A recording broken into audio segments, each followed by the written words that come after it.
검찰의 특활비 같은 경우에는 수사하는 과정에서 주로 쓰이게 됩니다. 그죠? 네. 그런데 이번에 민주당이 특활비를 복원시키면서 했던 이야기는 검찰 개혁을 마무리하고 난 이후에 검찰 특활비를 집행하겠다라고 얘기를 합니다. 그럼 검찰 개혁을 어떻게 할 거냐? 이건 수사 기능을 빼는 어떤 그 검찰 개혁을 하겠다는 거잖아요. 더불어민주당에서는. 그러면 특활비가 쓰일 공간이 없어지는 것 아닌가요, 역설적으로? 네, 저도 사실 이 부분이 조금 납득이 되지 않는 게 네. 사실 수사를 현재 하고 있을 당시에는 검찰 특활비가 필요했음에도 불구하고 지급을 하지 않다가 그렇죠. 수사 기소를 분리하게 되면 공소유지할 때는 사실상 어떤 수사 관련한 특활비를 쓸 명목이 굉장히 적거든요. 네네. 물론 예를 들어서 마약 사건을 재판을 하고 있다가 증인신문 과정 중에 추가 사건을 인지하게 될 수는 있습니다. 그렇지만 그 비율이 몇 퍼센트나 될까요? 굉장히 현저히 적다는 거죠. 네. 그런데 아직까지 이제 검찰은 직접 사건을 가지고 있는 중대범죄들이 있습니다. 그 중대범죄들이 되게 잠입 수사나 내밀한 수사들이 필요해서 그래서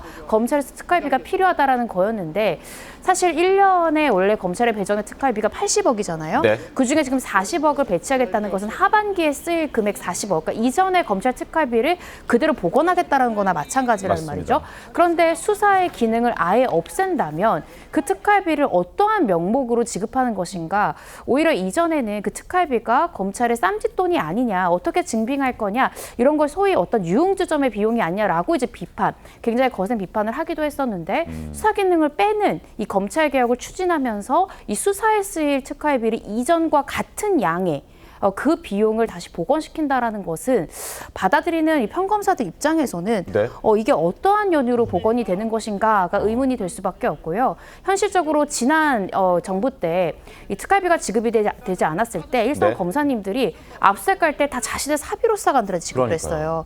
교통비 같은 것도 20만 원, 30만 원 이런 금액을 수사관들한테 주지 않으면 수사관들이 자기 돈으로 이 지역까지 옮겨가면서 영장 집행하기 되게 어렵거든요. 그래서 이런 점이 조금 안타깝다라는 생각이 듭니다. 이렇게 논란이 커지자 우상호 대통령 정무수석이 입장을 냈습니다. 송구하다 이런 입장을 낸 건데 막상 운영하려다 보니 어려움이 있는 게 사실이다. 이런 사과를 하기는 했습니다. 그러나 우상호 정무수석만 사과를 하고 다른 사람들은 사과를 하지 않는 것도 어떤 비판의 포인트가 될 수도 있다는 지적도 있습니다. 아무래도 이재명 대통령께서 당 후보 시절, 당 대표 시절에 그렇게 얘기하시지 않았습니까? 네네. 특활비 없다고 해서 살림 못하는 거 당황스럽다 이렇게 말씀을 하셨습니다. 그리고 박찬대 당시 원내대표 동안 특활비 없다고 해서 뭐 국정이 마비되느냐 그렇게 얘기를 했습니다. 그렇다면 좀 더 책임 있는 위치에 있는 분이 얘기를 해야 되고 저는 자꾸 대통령실은 좋은 역할, 국합, 네. 그다음에 민주당은 배드캅 역할을 하는데 민주당의 아버지가 누구십니까? 뭐 이재명 대통령 아니십니까? 근데 야당은 이 특활비 관련해서 국민의힘이나 국민들 언론에서 문제 제기하는데도 그거 국민의힘이 워낙 잘못했기 때문에 그건 어쩔 수 없고 우리가 하는 거는 좀 다른 거야. 똑같은 사안에 대해서 여전히 내로남불식의 어떤 태도를 보이고 있는 거 아닙니까? 네. 그렇다면 저는 여야가 협치를 통해서 어떤 협상을 통해서 저는 특활비를 원상 복구하는 부분에 대해서 찬성을 합니다. 네. 그렇지만 모든 것들에 있어서 그 과정에 있어서 의미가 있거든요. 그런 측면에 있어서 여당이 책임감 있게 그때는 우리가 미처 생각을 못했다. 하지만 필요하지 않느냐. 이렇게 깔끔하게 이렇게 사과하는 게 전 좋을 것 같습니다. 알겠습니다. 지난 4일 금요일에 추경안 처리할 때 예상치 못한 상황들도 있었습니다. 자, 이재명 정부 첫 추경안이었는데 민주당 등 범여권에서 이탈표가 일부 나온 겁니다.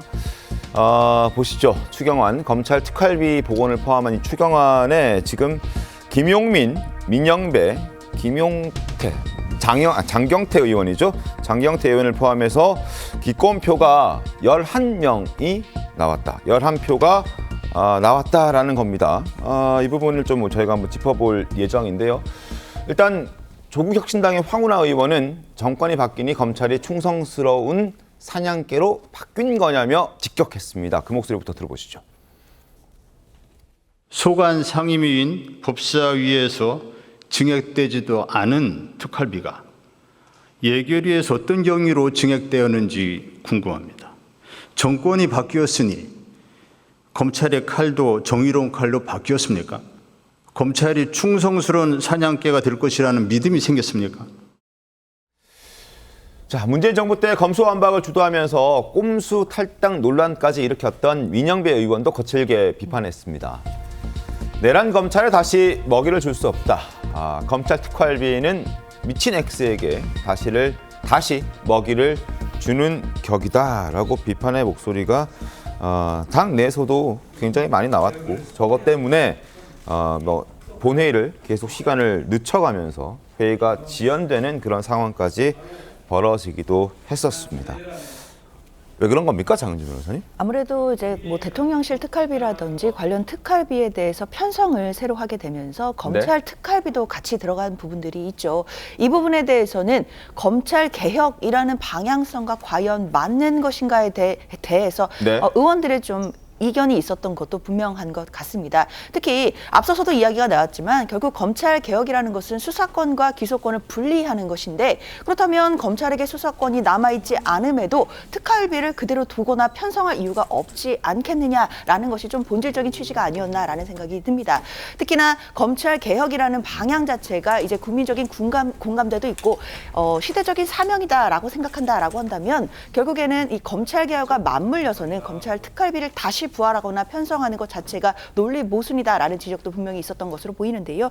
다만 이 부분에 대해서는 뭐 검찰 특활비만 빼고 뭐 대통령실이라든지 뭐 다른 기관의 특활비만 편성하는 것이 조금 부자연스러웠을 수는 있겠다라는 생각도 들고, 검찰 개혁이다라는 부분에 대한 지적들은 분명히 타당했기 때문에 검찰 개혁의 입법이 완료된 후로 일단 부대 의견을 달아서 통과된 것으로 알고 있습니다. 알겠습니다. 검찰 개혁이 완료된 후로 이 부분에 대해서도 저희가 잠깐 짚어드렸죠. 수사하는 데 필요한 돈이 특활비인데 수사권을 박탈해버리면 특활비가 과연 어디에 쓰일지, 그리고 지금 이재명 대통령의 대통령실은 검찰의 특활비 책임 있게 쓰고 소명하겠다라고 얘기했는데, 그래서 이제 하반기에 40억 원을 대통령실 포함해서 검찰 그리고 감사원, 경찰까지 105억 원을 특활비를 부활시켰습니다. 국정감사 이제 뭐 9월 되면 또 시작하고요. 그때 되면은 그 소명 자료들도 아마 공개가 돼야 될 텐데 지켜보죠. 얼마나 잘 소명하게 될지 지켜보도록 하겠습니다.